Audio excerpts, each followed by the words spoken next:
Bonsoir et bienvenue dans le Grand JT. Tout de suite, le sommaire. Ancien recteur de l'Académie de Paris, Christophe Querrero sort de son silence dans l'ouvrage « L'école n'a pas dit son dernier mot ». Une façon de réaffirmer ses convictions et surtout de revenir sur son expérience.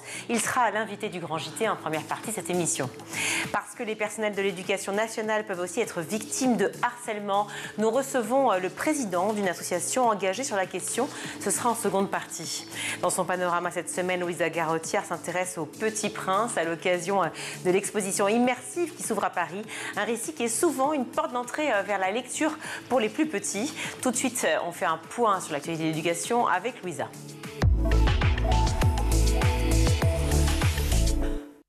Bonsoir Louisa. Bonsoir Virginie. On ouvre ce journal avec de nouvelles informations concernant l'établissement scolaire Betaram qui recense de nombreuses plaintes pour des abus de violence et d'agression sexuelle. La ministre de l'Éducation a annoncé ce matin dans le journal La Croix que l'établissement allait faire l'objet d'une nouvelle enquête administrative menée par l'inspection générale. Si un premier rapport avait eu lieu en mars, cette nouvelle enquête vise en particulier 2 enseignants. Humiliation, moquerie, interdiction d'aller aux toilettes, cérémonie religieuse obligatoire, main lourde sur les punitions. Voici ce qui sera analysé dans cette nouvelle enquête. La ministre a demandé des mises en demeure et en conformité et ne précise pas si le contrat d'association qui lie l'établissement à l'État pourrait être impacté. Pour Paul Vanier, co-rapporteur de la commission d'enquête sur les violences dans les établissements scolaires qui avait sollicité la ministre pour ouvrir cette enquête, c'est un soulagement. On l'écoute au micro de France Inter. On peut dire il n'est jamais trop tard pour bien faire, mais que de temps perdu. Elisabeth Borne constate aujourd'hui, après une mission de l'inspection académique, qu'il y a des atteintes à la liberté de conscience, que les programmes ne sont pas entièrement dispensés, que des phénomènes de violence sur des élèves ne sont pas signalés et pas remontés. Elle donc enfin se décide à répondre à ma demande. Ces 2 mois sont 2 mois qui ont exposé les élèves de Betaram à des défaillances systémiques dans l'établissement. Il aurait donc fallu agir bien plus tôt, même si je préfère que cette action vienne aujourd'hui, qu'elle ne vienne jamais. Quant au Premier ministre François Bayrou, il a confirmé sa présence lors de cette commission d'enquête et sera entendu sous serment le 14 mai. Sur la question des violences sexuelles, toujours, on vient d'apprendre que d'anciens élèves du lycée de Châlons-en-Champagne, dans la Marne, s'apprêtent à porter plainte contre l'État qui ne les aurait pas protégés face à un professeur de français accusé de viol. Selon la cellule investigation de Radio France, 9 élèves ont porté plainte pour viol, agression sexuelle et harcèlement moral et sexuel. 2 associations de parents d'élèves, 2 professeurs et 3 victimes présumées vont également porter plainte.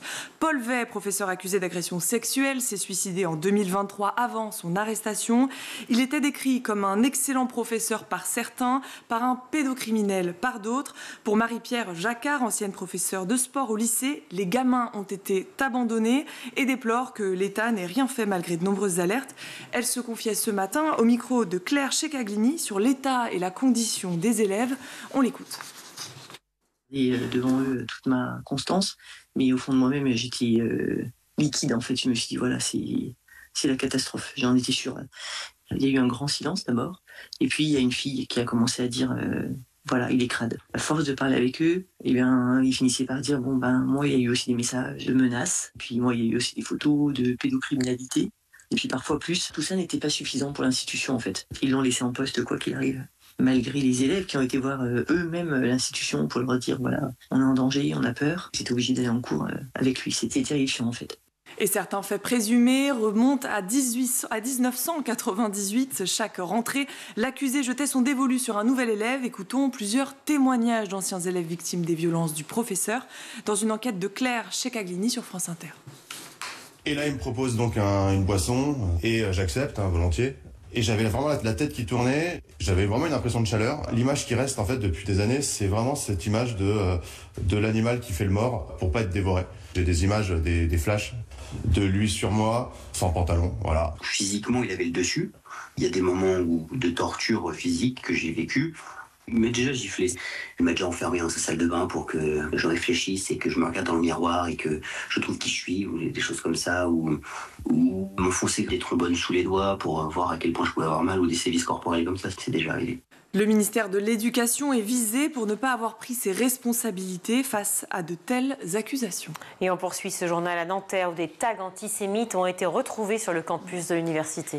Et voici ce que postait la ministre de l'Éducation nationale sur son compte X, anciennement Twitter. Je cite, « Les tags qui ont ciblé les étudiants juifs sur le campus de l'université de Nanterre sont intolérables. Je condamne fermement ces actes. Les auteurs doivent être retrouvés et punis.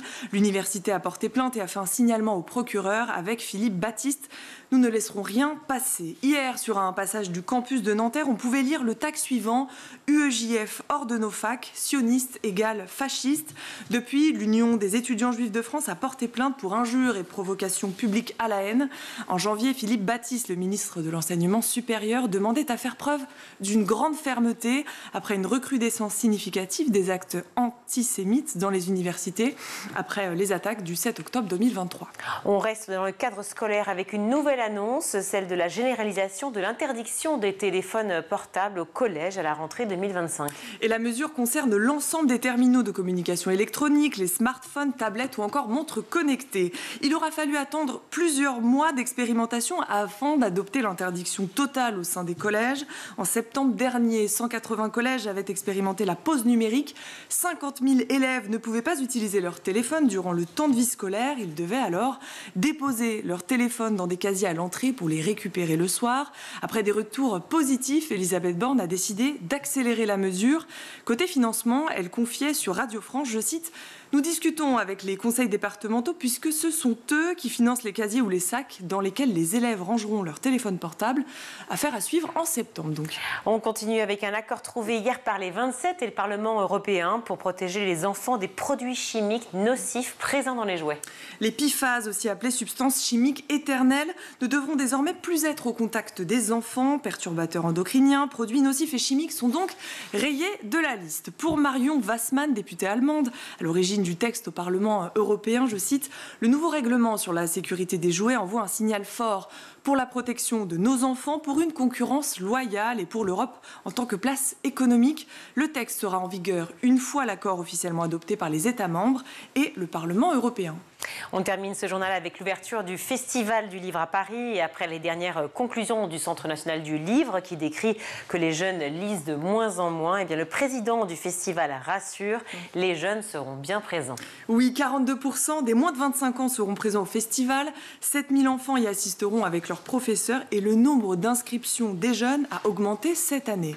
Si le dernier rapport du Centre national du livre conclut que les jeunes passent 10 fois plus de temps sur leurs écrans que sur un livre, pour Vincent Montagne, le président du festival, il faut écouter les jeunes et s'adapter à leurs demandes. On l'écoute. Dans cette même enquête, les 78% des jeunes disent qu'ils attendent, et notamment par les réseaux sociaux, des conseils de lecture, parce qu'ils veulent lire aussi. Et je crois qu'il faut travailler sur ce point. Et nous avons aussi mis en place avec le syndicat les petits champions de la lecture dont la finale régionale a lieu là, aujourd'hui même, ce matin. Et donc, il y a 200 000 enfants de CM1 et CM2 qui sont inscrits dans ce concours de lecture à haute voix. Ça commence dans les classes, puis dans les départements.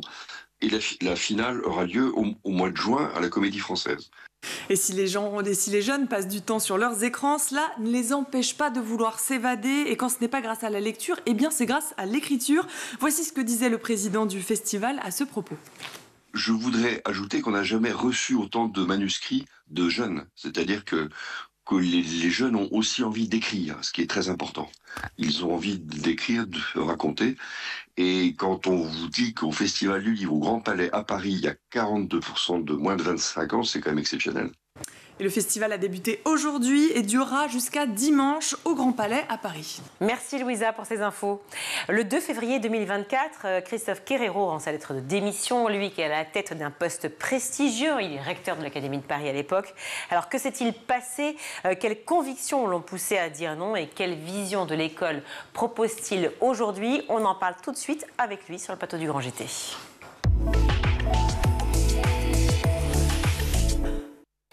Christophe Querero, bonjour. Bonjour. Merci beaucoup d'être avec nous sur le plateau du Grand JT. Merci vous venez nous parler de votre livre « L'école n'a pas dit son dernier mot », le coup de gueule d'un recteur qui refuse de baisser les bras. C'est des éditions Robert Laffont. Vous avez été successivement professeur agrégé de lettres, proviseur adjoint, proviseur, inspecteur, directeur de cabinet et ces dernières années, recteur de l'Académie de Paris, jusqu'au jour où vous apprenez... Alors, pas directement, que vous êtes désavoué par la ministre de l'époque, Amélie Oudéa-Castéra, sur fond, entre autres, de désaccord sur la réforme des classes préparatoires. Mais on va en parler, parce qu'il n'y avait pas que ça. Ça a été le coup de grâce. Vous décidez donc de claquer la porte.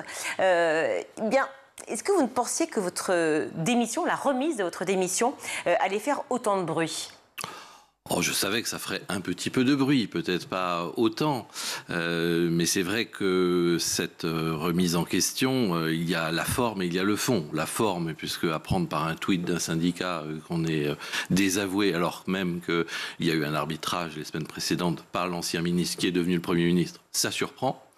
Et ensuite, il y a le fond, et c'est bien entendu là-dessus que je suis parti, parce que derrière, c'était une remise en cause de la politique d'égalité des chances que nous essayions de porter sur Paris, avec cette réforme modeste des classes préparatoires qui visait simplement à transformer un certain nombre de classes préparatoires pour accueillir un nouveau public et former des jeunes d'horizons un peu divers à des métiers utiles pour la société, comme professeur des écoles ou ingénieur de production. Oui, au lycée Henri IV, en effet. Et à Chaptal.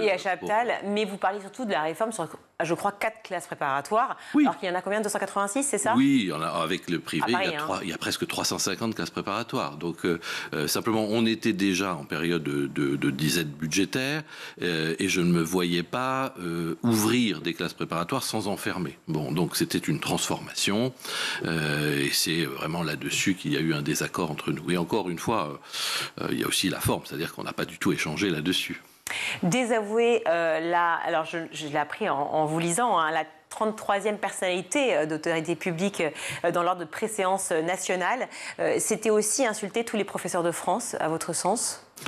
C'est vraiment pas une question de personne. Je pense que simplement, si j'avais avalé cette couleuvre-là, je n'aurais pu agir, tout simplement. Alors, j'aurais pu continuer d'inaugurer les chrysanthèmes, mais je n'aurais pas pu faire ce pourquoi je crois que je suis fait, c'est-à-dire agir pour une politique publique en faveur des élèves. Cette politique, on va en parler bien entendu. Autre frasque de la ministre Oudéa-Castéra qui ne vous a pas échappé et qui d'ailleurs vous a, je crois, frappé beaucoup à l'époque, a commencé évidemment par la polémique sur l'absence des professeurs à l'école Littré et son choix donc de mettre ses enfants à l'école Stanislas. On en a beaucoup parlé dans les médias, on a tout entendu.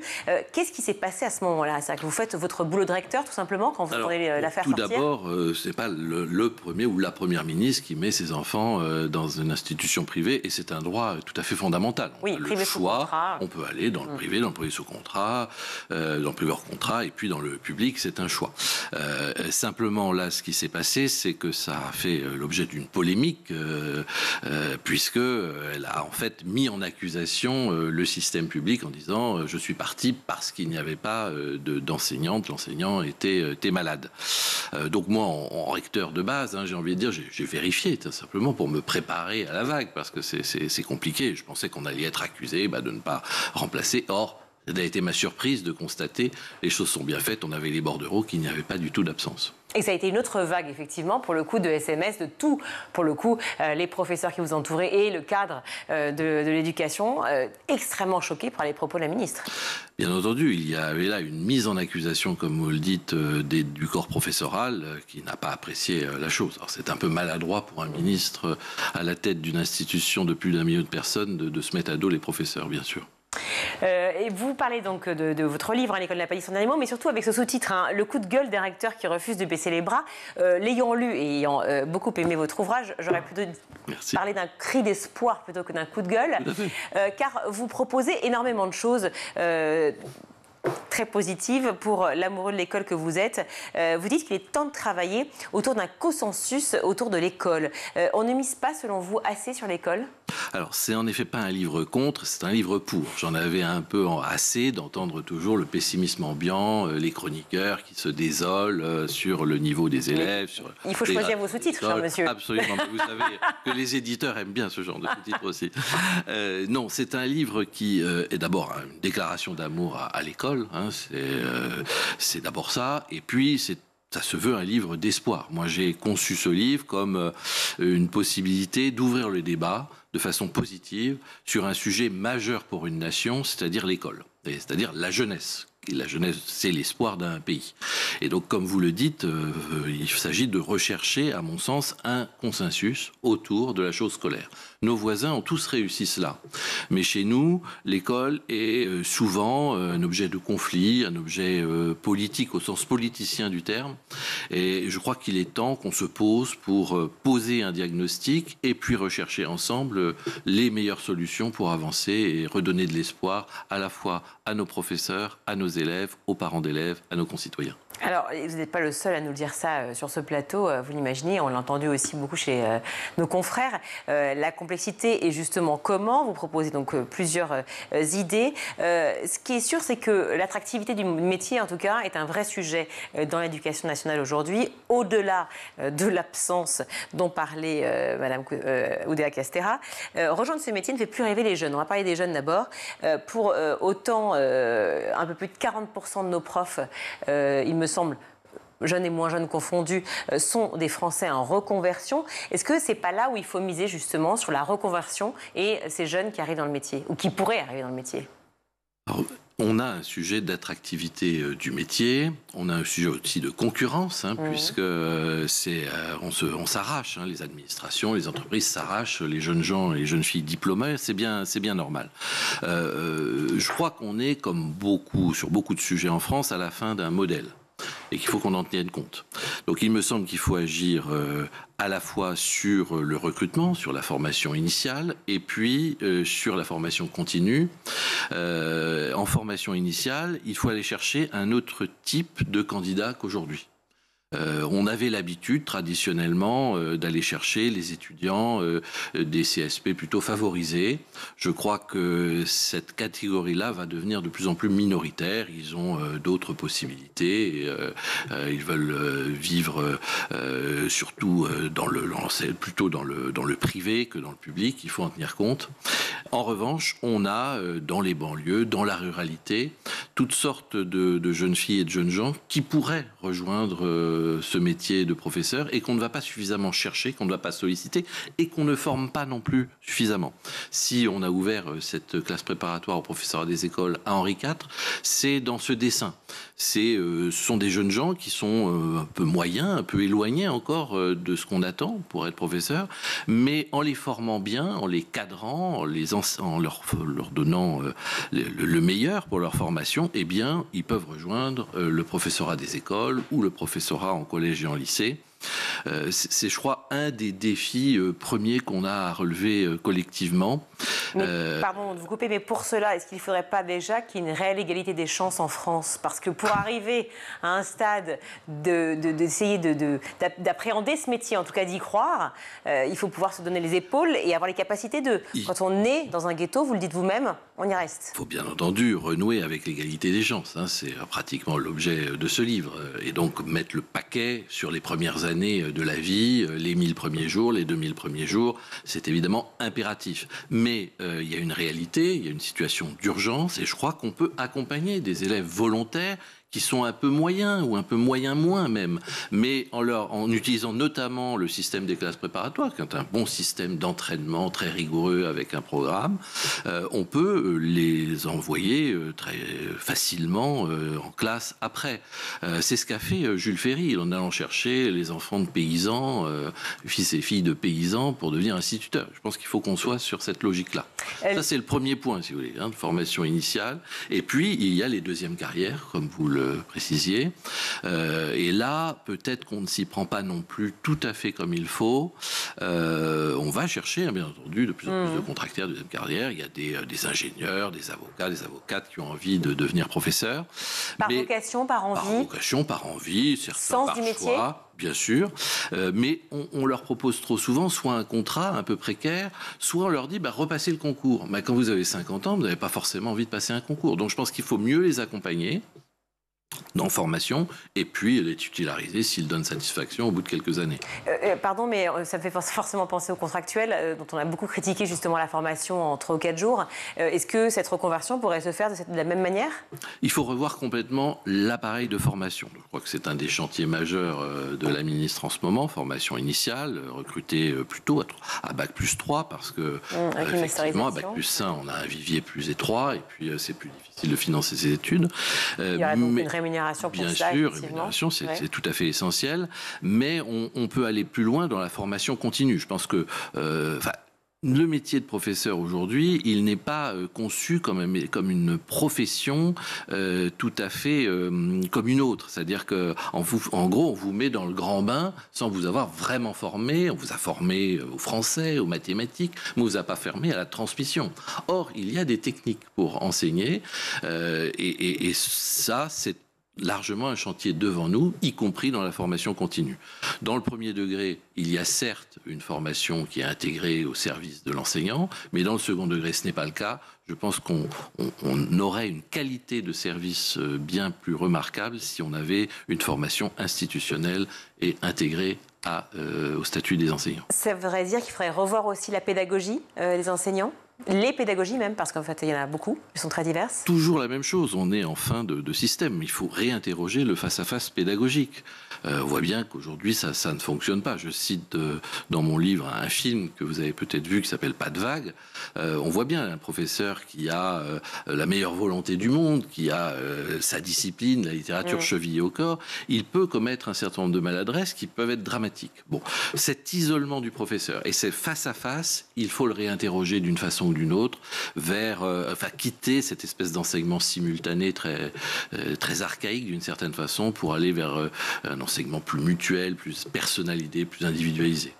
Et pour autant, vous l'avez vécu puisque vous racontez une scolarité chaotique, un redoublement, et puis la rencontre avec une professeure de français, il me semble, qui, pour le coup, a su avoir la pédagogie justement qui fonctionnait et qui vous a donné envie, qui vous a redonné goût aux études. Si j'ai raconté un peu mon parcours, c'est pas pour sacrifier au narcissisme ambiant, c'est simplement parce que je crois que on est assez nombreux à avoir eu quelques soucis avec notre scolarité et à avoir été entre guillemets sauvés par des belles rencontres, tout à fait. Mais tout le monde n'a pas la chance. Et donc ça m'a toujours donné une terreur un peu rétrospective. Je me suis dit, si j'avais pas rencontré ces professeurs, si j'avais pas eu la chance non plus d'avoir des parents qui m'accompagnent dans le redoublement, peut-être que j'aurais rejoint la cohorte des élèves en grand échec, des décrocheurs. Et donc je pense qu'on a plus les moyens de s'offrir cette perte de talent et qu'il faut revoir notre enseignement à cette aune-là, c'est-à-dire comment on valorise finalement tous les talents. Il y a les élèves en perte de moyens, décrocheurs comme vous dites, les élèves moyens et puis les élèves qui sont très bons. Vous dites dans votre livre qu'on a tendance en France plutôt à se concentrer sur les élites. Ah oui, ça, le système il a été créé pour repérer les forts en maths et les forts en thèmes. Dans une logique qui se situe historiquement très très nettement on est dans le pays des grandes écoles, on repère ceux qui vont aller à l'IX, ceux qui vont aller à Normal Sup, ceux qui vont aller à HEC. Ce sont sans doute d'excellentes formations, mais ça casse beaucoup d'élèves, y compris d'ailleurs ceux qui rejoignent ces écoles. Ça, je l'ai constaté à Paris, il y a quand même une casse des élèves, une pression scolaire qui est intolérable. Et comme aujourd'hui, je crois que la société, au sens économique, au sens de la vie ensemble, attend surtout des personnes qu'elles collaborent entre elles, qu'elles coopèrent, il faudrait qu'on revoie aussi ce modèle-là. Ce modèle, quand on a parlé d'école inclusive, notamment avec Gabriel Attal et d'autres ministres, parce qu'il y en a eu plusieurs, on va y finir justement sur la place des ministres, est-ce qu'il a été déjà réfléchi, etc. Il a porté ses fruits quand même depuis ou pas? Mais l'école inclusive, c'est une véritable révolution de ce point de vue, et il y a une confrontation des deux modèles. Il y a une friction qui s'opère entre l'accueil d'élèves différents, on parle des élèves en situation de handicap, mais il y a toutes sortes d'autres élèves différents, et le système extrêmement homogène, donc cette confrontation entre les deux mondes, elle est très difficile pour le monde enseignant, et elle est d'autant plus difficile que personne ne la verbalise vraiment. Et je pense que ça fait partie des choses qu'on a devant nous. Il faut parler de tout cela, il faut l'expliquer, l'expliciter et voir comment on peut trouver ensemble des solutions. Il y en a naturellement. Alors, on attend tout de l'école, mais, je vous cite, en même temps, on lui tape dessus. Oui. L'école vit une crise de... moi non plus. Oui, c'est ça. L'école vit une crise de légitimité ? Il faut jamais oublier que l'école, c'est jamais que le reflet de la société. Donc il y a des interrogations dans la société, donc l'école se fait l'interrogation de toutes ces réflexions en cours. Maintenant, on ne peut pas tout demander à l'école. Je pense qu'il faut qu'on s'interroge. Quand on parle des écrans, quand on parle des téléphones, est-ce que les parents eux-mêmes sont très à l'aise avec ce sujet, avec leurs enfants ? Alors, est-ce que vous êtes... Donc, du coup, je rebondis, mais Madame la Ministre vient donc de parler de cette future mesure de non-téléphone, zéro téléphone au collège. On avait déjà commencé, le téléphone portable au collège. Bien sûr, il y a des temps pour tout, mais ça ne suffira pas si les parents eux-mêmes laissent leurs enfants avec les écrans à minuit le soir. Donc c'est quand même... Il est très important que l'école soit en accord avec la société, avec les parents. Mais alors on ne peut pas se revoyer les uns les autres. Moi, ce que je constate, c'est que souvent, on se renvoie les choses comme un anathème ou comme un match de tennis, alors qu'il faut qu'on travaille ensemble. On ne peut pas se perdre. Vous le dites vous-même dans votre livre et ici sur ce plateau, les écrans, le harcèlement, les violences, la laïcité, énormément de sujets effectivement qui sont demandés à l'école et au personnel enseignant de manière générale. Et bien entendu, évidemment, les cours, c'est-à-dire l'éducation, enfin l'instruction, si je puis dire. Mais pour autant, je veux dire, qu'est-ce que vous connaissez par cœur ce métier, Christophe Quérero. Qu'est-ce que c'est que l'école aujourd'hui ? Qu'est-ce que doit apporter l'école aujourd'hui, précisément ? Précisément, je crois qu'il faut qu'on se pose la question ensemble. On ne peut pas demander tout à l'école, le développement durable, la lutte contre le harcèlement, la lutte contre les discriminations et des programmes extrêmement ambitieux. Il faut qu'on se remette d'accord sur ce qu'on attend. Ensemble et à quel moment on l'attend. Moi, je crois que le système aujourd'hui, il est trop corseté, il est trop homogénéisé, il est trop uniforme. Et c'est pour ça que je dis, arrêtons avec le face-à-face pédagogique brut, arrêtons aussi avec des examens extrêmement contraignants pour toute une génération. Travaillons sur une personnalisation. Je propose dans le livre des certifications, qu'on puisse se certifier, que les élèves puissent en quelque sorte entrer en compétition avec eux-mêmes plutôt qu'avec autrui. On le fait bien dans le cadre européen des langues, on le fait bien avec PIX, la certification en informatique, et tout un chacun peut le faire. Je pense qu'on gagnerait beaucoup à retravailler la personnalisation et donc à lutter contre la volonté artificielle d'avoir une seule classe avec soi-disant homogène. Un modèle unique, en fait, le genre de collège unique dont on a beaucoup parlé, avec aussi, alors c'était pas dans le même sens, mais avec aussi cette sélection qui s'opère entre les élèves, notamment qu'on met un peu dans les voies de garage sur la professionnalisation, ou par exemple l'apprentissage dont on parle davantage aujourd'hui. Le collège unique, l'école unique, ça ne doit pas être le lit de Procuste, pour reprendre l'image ancienne. C'est-à-dire qu'il ne s'agit pas de couper ce qui rentre pas et de tirer dans ce que ça rentre. Bon, ce travail-là, il est clairement encore devant nous, parce qu'on a une ambition extraordinaire qui fait qu'on laisse tomber 20 à 30% d'une génération, ce qui n'est pas rien. Bon, vous avez quand même démissionné, monsieur le recteur, je vous le rappelle. Mais vous avez encore de l'ambition, si je comprends bien. Vous allez pouvoir œuvrer pour l'école. J'ai de l'ambition pour mon pays. J'essaye de travailler Dernière à cela. Question, mais vous l'avez vécu comme nous, cette valse des ministres de l'éducation depuis notamment le second quinquennat d'Emmanuel Macron. Mais bon, il y en a eu quelques-uns aussi avant. Est-ce que tout cela, forcément, et vous le dites aussi vous-même, l'éducation c'est le temps long, c'est une phrase qui revient tout le temps. Quelle est la responsabilité finalement de toutes ces réformes faites, de toute cette valse des ministres faite? Est-ce que ça aussi, ça n'a pas été un vrai problème pour instaurer une nouvelle école?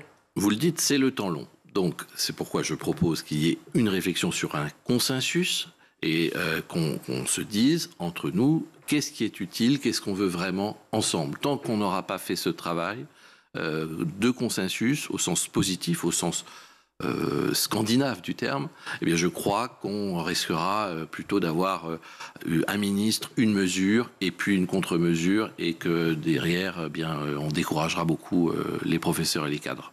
Espérons que vous puissiez parler effectivement avec toute la communauté éducative ainsi que tous ceux qui nous gouvernent aujourd'hui pour pouvoir repenser cette école.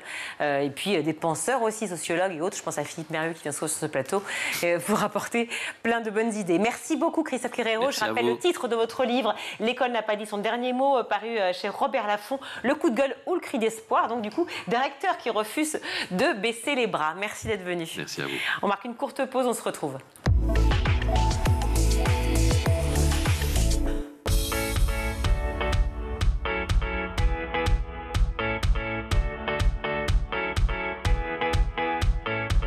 Chaque matin dès 6h30, retrouvez Emmanuel Davidenkoff et son équipe dans La Quotidienne.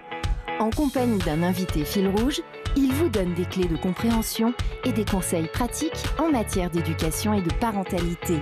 C'est important d'adopter des mesures hygiéno-diététiques, c'est important de savoir bien manger, de bien s'hydrater, d'avoir un bon sommeil. À partir de 9h, Patrice Boisfer prend le relais dans le MAG.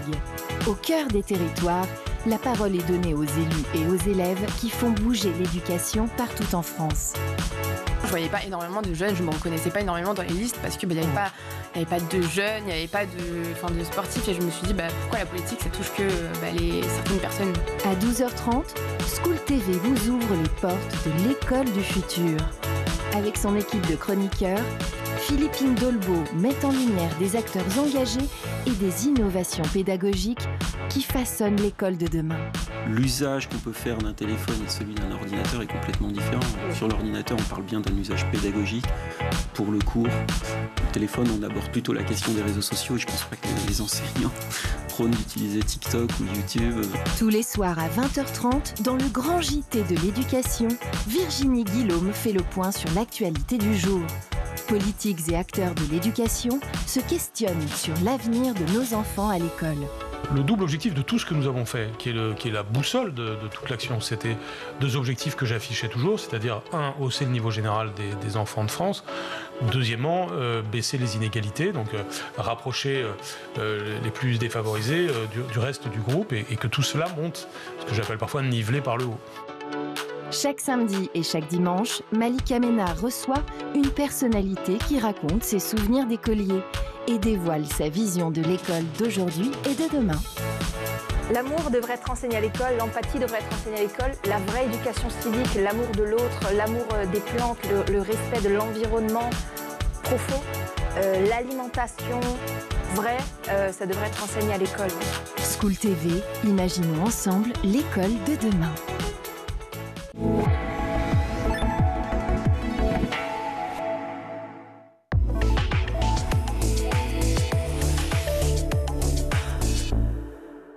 De retour dans le Grand JT, je suis ravie d'accueillir Guillaume Delaby. Bonjour. Bonjour. Merci beaucoup d'être avec nous. Vous êtes cofondateur et président de l'association Helpen. Vous êtes également professeur d'anglais. Guillaume Delaby, vous avez vécu le harcèlement. On en parle beaucoup pour les élèves, les enfants. Mais c'est aussi valable dans l'éducation nationale, entre collègues, si je puis dire, au sein de l'éducation nationale. Je disais, vous en avez été victime. Comment vous avez fait déjà pour sortir la tête de l'eau ? Alors, c'est une longue histoire, mais pour sortir la tête de l'eau, en fait, je me suis retrouvé un petit peu tout seul. J'ai eu donc 2 ans de harcèlement dans un établissement scolaire parisien, à la suite duquel je suis tombé malade pendant 2 ans, et on m'a forcé à revenir dans cet établissement à la fin. Et là, je me suis retrouvé confronté à une situation de très très grande hostilité de la part des collègues, et la nouvelle direction n'a rien fait. Pourtant, j'ai fait reconnaître la responsabilité de l'ancienne proviseure, donc de cette cité scolaire. Et j'ai fini par écrire à plusieurs interlocuteurs, et ça a fini par tomber sur le bureau de la ministre de l'Éducation de l'époque, qui était Madame Belloubet.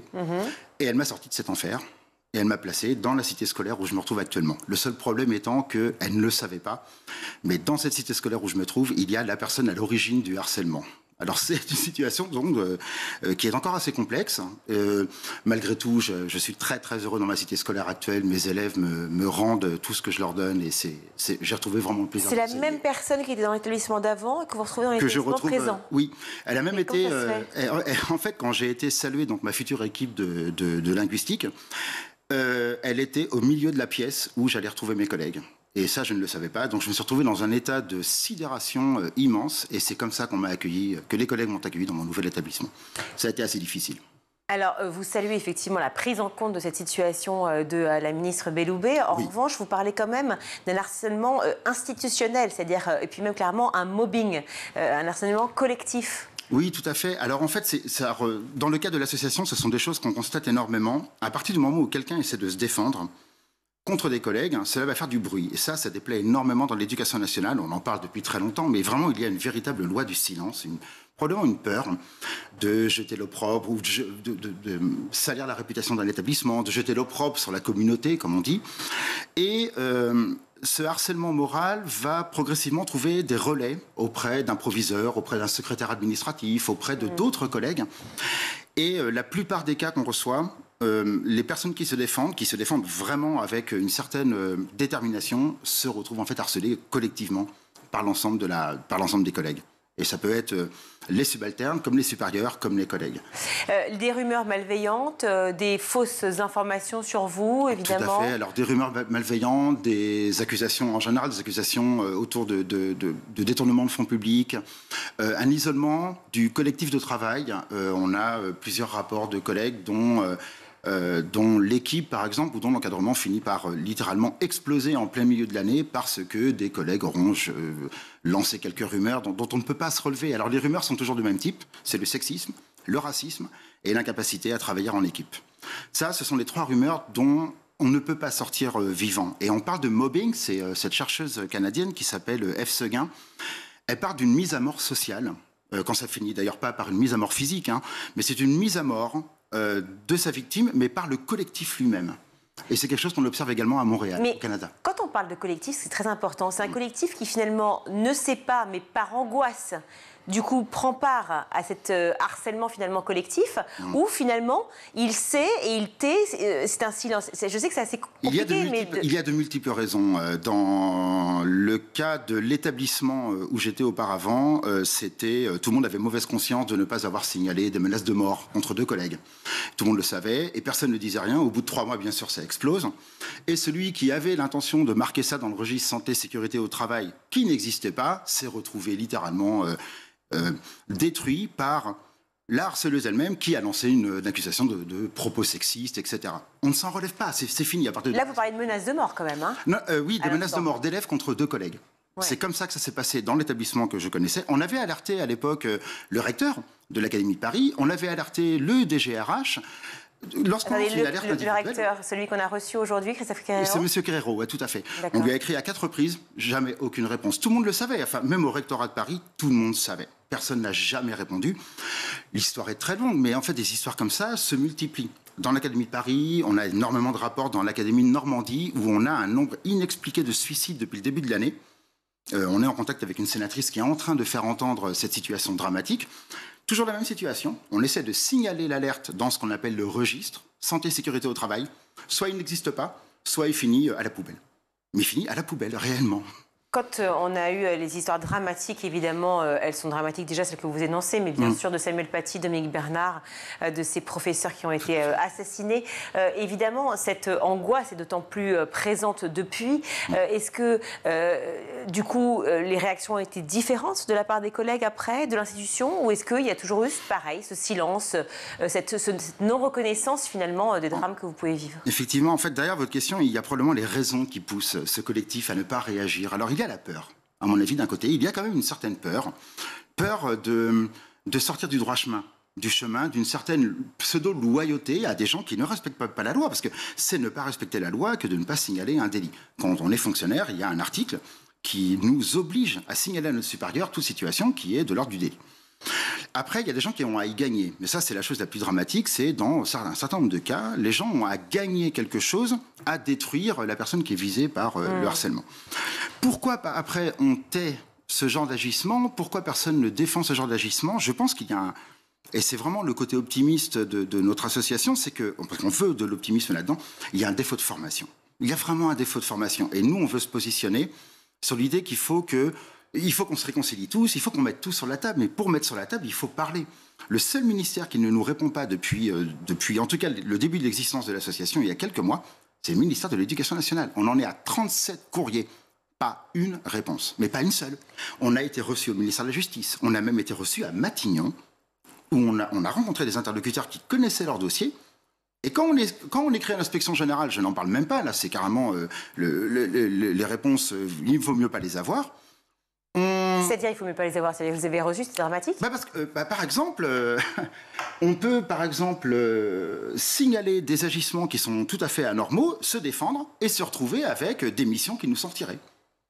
Voilà, par exemple, on est pressenti pour être coordinateur de jury de concours, et on apprend du jour au lendemain, alors qu'on a signé le papier, que ah non, finalement, vous n'y êtes plus, on a placé un petit poulain. C'est une menace sous-jacente. C'est une menace sous-jacente, il n'y a pas d'autre mot, quoi. Parlons de l'association que vous avez donc créée avec Pascal Arthuis, Laure Bourdet, qui s'appelle Helpen, pour Help. Donc, au secours, et EN pour Éducation nationale, je l'imagine.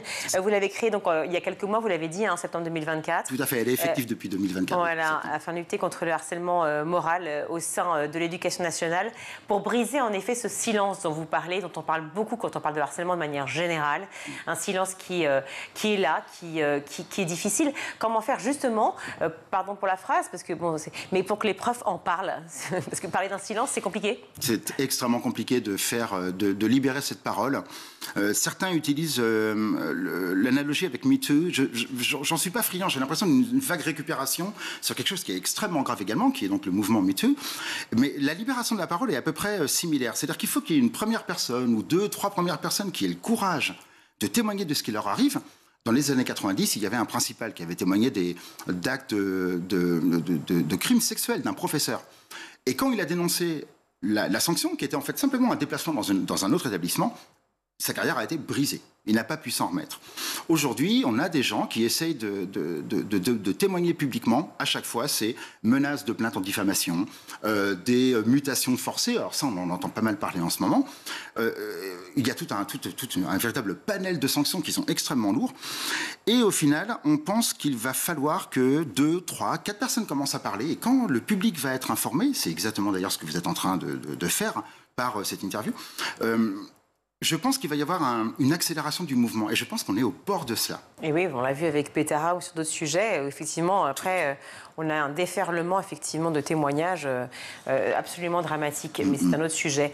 Quand on parle de harcèlement, effectivement, dans l'éducation nationale, entre professeurs, entre membres de l'équipe pédagogique, c'est un soutien que vous apportez, évidemment, j'imagine, sur le plan moral, mental, mais est-ce que c'est aussi un soutien sur le plan peut-être juridique? Parce que c'est compliqué aussi de s'en sortir là-dessus. Alors c'est là que notre positionnement a été très difficile au sein du bureau, donc les 3 membres fondateurs. Dès le départ, en tout cas, on voulait apporter un soutien individuel. L'idée est née des années qu'on a mis à comprendre des dispositifs qui n'existent que sur le papier. On a mis des années à trouver les informations nécessaires. Et en fait, on a envie de diriger les victimes de faits de harcèlement vers un dispositif juridique qu'on appelle la protection fonctionnelle. Et en cas d'atteinte sur leur santé, ce qui est donc à peu près 100% des cas le cas, ce qu'on appelle la déclaration d'un accident de service ou d'une maladie professionnelle. Ça s'appelle le CITIS. On les dirige vers ces 2 protocoles, ces 2 dispositifs, en passant par ce dont je vous parlais tout à l'heure, le signalement au registre santé-sécurité au travail, qui oblige à faire une enquête en cas de harcèlement moral. Or, les enquêtes n'ont pas lieu au niveau du registre santé-sécurité au travail. Pourquoi? Parce que tout le monde ne fait pas son travail. D'accord. Voilà, là, malheureusement, c'est le cas. Par exemple, ce qu'on appelle les F3 SCT, donc ces fameuses formations santé-sécurité au travail, j'ai vu des gens droit dans mes yeux me dire « Mais oui, bien sûr qu'on a fait une enquête. » L'enquête n'existait pas. Après, on a la protection fonctionnelle. Quand bien même on l'obtient, en fait, ça ne fait qu'aggraver la situation parce que la loi n'est pas appliquée. Et c'est là que c'est extrêmement grave. La protection fonctionnelle est obtenue et elle ne fait qu'aggraver la situation de la victime parce qu'en fait, l'impunité est totale pour le harceleur. C'est mon cas, par exemple, mais c'est le cas de dizaines de nos adhérents. Le CITIS, donc le congé maladie imputable au service, de l'incapacité temporaire imputable au service, Parfois, on a des collègues qui nous témoignent de retenue sur salaire injustifiée ou de congés dont on change la nature pour qu'ils perdent leur poste. Donc tout ça, c'est quand même, il y a quelque chose de systémique là-dedans, quoi. Une façon de faire perdre la tête effectivement aux victimes et de complètement désorienter. Effectivement, et heureusement que l'association Helpen est là. Juste le site internet de Helpen. Alors le site internet, c'est https helpen.fr. Helpen.fr, et comme ça on peut vous contacter en tout cas, ou avoir un contact pour pouvoir enfin parler et peut-être essayer d'avancer sur la question. Merci beaucoup Guillaume Delaby d'être venu sur le plateau du Grand JT pour nous parler du harcèlement dans le cadre de l'éducation nationale entre enseignants et personnel de l'éducation. Merci beaucoup. Merci. On va retrouver Louisa pour sa chronique. Louisa, dans votre chronique, vous nous parlez de la nouvelle exposition immersive consacrée au Petit Prince et qui démarre aujourd'hui. Oui, Le Petit Prince, c'est cette œuvre littéraire cultissime parue à New York en 1943, écrite par l'aviateur journaliste Antoine de Saint-Exupéry.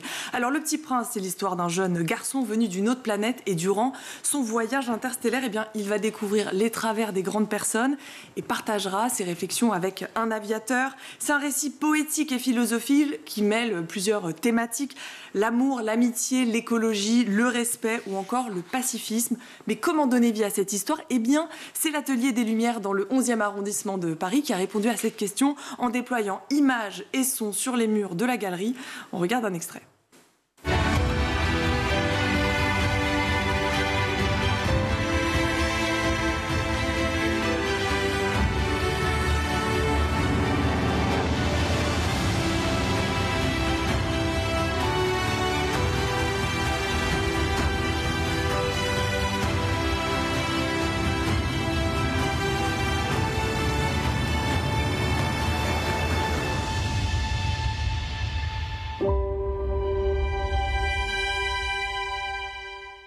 Ça donne envie, n'est-ce pas? Oui.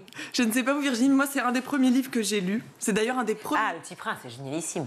C'est d'ailleurs un des premiers livres que l'on offre aux enfants et beaucoup s'accordent à dire que c'est leur livre préféré. Mais quelques chiffres, vous allez voir, absolument extraordinaires. Le Petit Prince, c'est 5 millions d'exemplaires vendus chaque année en France, traduit en 618 langues officielles. Et en France, il est même le 2e livre le plus traduit après la Bible. Et comment expliquer un tel succès alors? Alors, trouver les bons mots pour qualifier cette œuvre, beaucoup se sont posé la question. Mais voici ce que répondait Olivier Daguet, qui est le petit-neveu de l'auteur. Il disait l'année dernière sur France Inter, je cite, « C'est un livre universel qui s'adresse à chacun d'entre nous à titre personnel. Quelle que soit notre culture, notre religion, notre génération, notre genre, mon oncle est un génie. Il a réussi à trouver les mots, à construire ce conte soi-disant pour enfants, mais qui en réalité parle à tout le monde. Il s'est diffusé tout seul dans le monde entier et a trouvé un écho en chacun d'entre nous. C'est la magie du Petit Prince. » Et puis, c'est aussi un conte graphique avec des illustrations cultes, on le voit en images. Et c'est d'ailleurs l'auteur, Saint-Exupéry, qui avait dessiné la couverture de son œuvre, et c'est assez rare pour être souligné. Alors, est-ce que ce genre d'événement, justement, va permettre, cette exposition sur le Petit Prince, de faire renouer les jeunes avec la lecture? Alors, il faudra attendre la fin de l'événement pour en être sûr, mais en tout cas, ça pourrait être un bon moyen de reconnecter les jeunes, vous le disiez Virginie, à la lecture. Et la question se pose, car le Centre national du livre a rendu ses conclusions sur les tendances 2024 de lecture des 7-19 ans. Résultat, tendance décroissante, les jeunes lisent de moins en moins, ils décrochent surtout à l'adolescence. Je vous donne quelques chiffres. 19% des 7-19 ans n'aiment pas lire, ils passent 10 fois plus de temps sur leurs écrans que devant une œuvre. Et les genres dans l'ordre les plus lus sont les bandes dessinées, les mangas puis les romans. Et 74% des filles lisent pour le plaisir contre 50% des garçons. Mais alors si le livre physique n'est pas une bonne idée pour les jeunes, on peut aussi conseiller les livres numériques ou encore les livres audio. Mais ce qui est intéressant, c'est que les 7-19 ans dans cette étude disent aimer la lecture partagée. Alors cette exposition pourrait être un bon moyen de les sensibiliser à la lecture.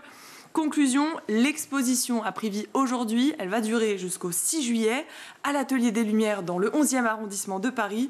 De quoi donner goût à la lecture aux nouvelles générations. Et toutes les informations sont à retrouver sur le site atelier-lumière au pluriel.com. Merci Louisa. On va tout de suite retrouver le meilleur de School TV avec le ZAP. À propos de la sexualité des jeunes, d'un côté, on leur reproche une hypersexualité ou une hypersexualisation, et d'un autre côté, des gens qui disent non, il y a une récession sexuelle, ils veulent plus faire ci, ils veulent plus faire ça, il faut, etc. Vous dites qu'en fait, c'est un paradoxe qui n'est qu'apparent. Oui, ces deux discours ne captent pas du tout la réalité. Ça, c'est vraiment une des grandes ambitions de cet ouvrage, qui est un ouvrage collectif. L'idée était de donner à voir quelles sont les pratiques des jeunes, mais aussi des clés de lecture. Parce qu'aujourd'hui, on entend en effet un peu tout et n'importe quoi, et je pense que c'est une vraie difficulté à comprendre les transformations. Donc on essaye de plaquer des modèles du passé sur des pratiques Noël, et ça ne marche pas. Donc pour revenir à votre question, effectivement, d'un côté, on a dit que c'était une hypersexualité, avec l'idée que les jeunes aujourd'hui ne seraient plus en couple, ne sauraient pas s'engager, ne voudraient pas s'engager. C'est finalement la mort de l'amour qu'on nous annonce. C'est pas du tout le cas. Le couple est bien présent chez les jeunes. C'est un idéal de vie qui est très fort. C'est une expérience courante. Dès les jeunes âges. D'ailleurs, on avait accueilli Isabelle Claire ici sur ce plateau il y a quelques mois. Elle le raconte aussi. Enfin voilà, on s'en rend bien compte. Et nous, donc, par rapport à Isabelle Claire, on interroge les jeunes à un âge un peu plus élevé, et on voit que vraiment là, le couple est la forme relationnelle dominante. On a interrogé ces jeunes adultes sur les relations vécues dans l'année, donc dans les 12 derniers mois, et c'est 2 tiers des jeunes qui disent avoir été en couple. Donc pas de rejet de l'engagement, pas de rejet de la conjugalité. Et en même temps, on a pu dire que c'était une récession sexuelle, que la sexualité c'est en berne, qu'il y aurait moins d'activités sexuelles dans la jeunesse. C'est pas non plus vrai. On constate finalement que le nombre de partenaires sexuels a fortement augmenté chez les jeunes en moins de 20 ans. C'est pour ça qu'on a cette diversité relationnelle. Et quelles sont les missions que vous proposez exactement? Qu'est-ce qu'ils peuvent faire? Alors, on a plusieurs types de missions. On a sur les jeunes qui sont actuellement engagés, un tiers qui sont dédiés au soutien aux personnes âgées. Donc, par exemple, qui vont dans les maisons de retraite et qui montrent l'utilité des nouvelles technologies, par exemple, à ces personnes. On a un tiers qui est de l'aide à la jeunesse. Donc, par exemple, ça va être de l'aide aux devoirs, des cours de langue, par exemple. Et un cinquième sur du culturel, par exemple. Donc, je vais citer plusieurs exemples. Sur le social, on a une mission actuellement en Roumanie qui se déroule dans une maison qui soigne, qui traite des personnes atteintes d'autisme. D'accord. On a des services civiques sur place.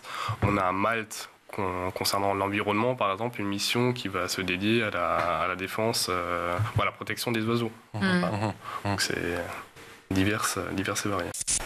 23andMe, donc société américaine qui a longtemps été présentée, c'est vrai, notamment depuis les années 2000-2005, comme un fleuron de la Silicon Valley, de la tech américaine, valorisée d'ailleurs à plusieurs milliards de dollars. Et là, ces dernières semaines, catastrophe, la société fait faillite.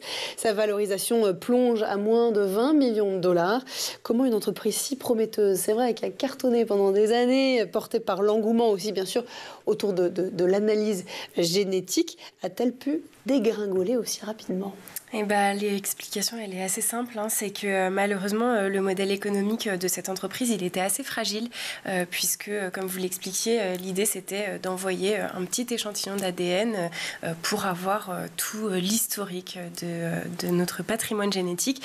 Sauf que le problème, c'est que ça, une fois qu'on l'a fait, il n'y a pas vocation à le refaire une seconde fois. Donc, en ayant effectivement un modèle économique où on a un acte unique, en sachant que toute la population n'est pas forcément intéressée par son patrimoine génétique et ce qu'il recèle, et forcément, au fil des années, on a de moins en moins de clients et on finit par s'effondrer.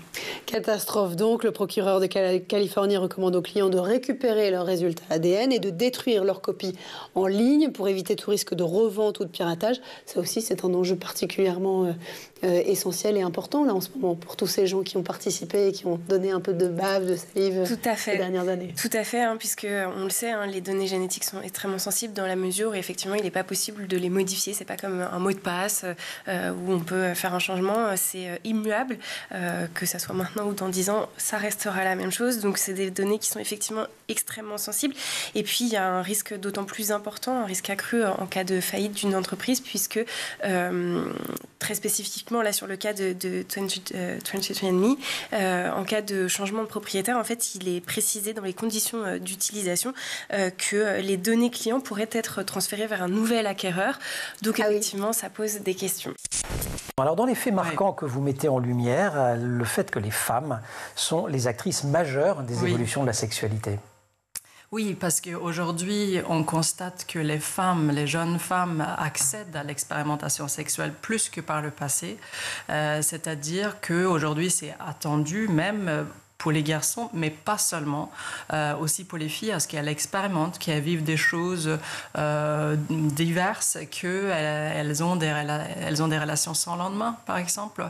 Alors, ça, c'est pas, on va dire, les femmes ont aussi eu de la sexualité sans lendemain avant, mais disons qu'aujourd'hui, c'est plus faisable, c'est plus décible, on a une vraie évolution des normes de ce point de vue-là, et c'est pour ça qu'on voit cette diversité relationnelle, cette expérimentation, c'est qu'aujourd'hui, les femmes peuvent plus facilement que par le passé. Sont plus libres d'une certaine façon. Oui. Il y a quand même des effets alors pas seulement de MeToo pour le coup, mais d'avant, des différentes vagues féministes. Avec un autre fait marquant de votre enquête qui est que l'hétérosexualité perd du terrain chez les jeunes. Elle reste largement majoritaire, les chiffres sont même assez écrasants, mais elle perd du terrain. Elle perd du terrain parce que ça, c'est un des résultats majeurs de cette étude. Elle montre une augmentation très forte des minorités sexuelles, donc des personnes qui se définissent comme homosexuelles, bisexuelles, mais aussi de nouvelles identifications comme pansexuelles. Donc je vous avoue que j'avais du mal à faire la différence avec... ça ressemble à la bisexualité. Avec bisexuel, voilà. Ça ressemble à la bisexualité, mais là où les personnes qui se disent bisexuels vont dire avoir un désir, une attirance pour les deux sexes, les personnes pansexuelles vont finalement ne pas appliquer la grille de lecture de genre pour parler de leur désir. Donc, ils ont du désir pour autrui, un autre être, peu importe sans parler de... C'est une position presque politique de se dire pansexuel par rapport à bisexuel. Tout à fait, c'est souvent une position politique, ça va souvent de pair avec une critique de la binarité de genre. Favoriser la mobilité européenne, en quoi c'est important, Anthony Weiler ? Alors, il y a plusieurs points. D'une part, je vais prendre mon exemple personnel pour l'illustrer. Je pense que c'est un des meilleurs exemples. Je ne suis pas parti en service civique, mais j'ai utilisé le dispositif du VIE, donc Volontariat international d'entreprise. J'ai passé pratiquement 5 ans en Allemagne. D'accord.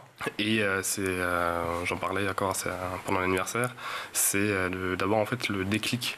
Donc le déclic, c'est à des jeunes qui partent à l'étranger, et ce déclic de se sentir européen, de sortir de sa zone de confort, donc de se développer soi-même. Qu'est-ce qui vous a donné envie justement de franchir le pas, de vous mettre en difficulté, de sortir de cette zone de confort du coup à l'époque ? Alors, je ne suis pas très objectif pour ça parce que je suis originaire de la région franco-allemande. J'ai vécu dans une biculturalité entre la France et l'Allemagne, et j'avais envie d'apprendre de retrouver mon niveau en allemand par exemple. D'accord. Et grâce au... Que vous auriez pu retrouver en un an, mais finalement vous avez fait 5 ans. Oui, j'ai fait ça. C'est exactement ça. Donc en tout cas pour les jeunes qui partent en service civique, et par exemple pour des jeunes qui sont issus par exemple de la Seine-Saint-Denis, s'ils partent en mission à l'étranger, je vais prendre l'exemple de la Roumanie par exemple, bien entendu ils ne vont pas apprendre le roumain en 6 mois, mais en général les jeunes qui sortent de ce genre de mission ont un niveau B1 en anglais. D'accord. Donc ils savent très bien avoir une discussion dans une langue étrangère, par exemple. Et après le but, c'est bien sûr, c'est l'insertion professionnelle, c'est peut-être reprendre des études. C'est la fin de cette émission. Merci à vous tous de nous avoir suivis. Merci à toute l'équipe à la réalisation aujourd'hui. Mani Pézèche, au son, Saïd Mamoul, maquillage Laure Audemont, Emma Ferret et Laura Girard à la rédaction. Merci beaucoup aussi Louisa d'avoir été avec nous. On vous retrouve très prochainement sur Grand JT. Dès la semaine prochaine. Et bien voilà, nous sommes ravis. En attendant, on vous souhaite un bon week-end. Ciao, bonne soirée.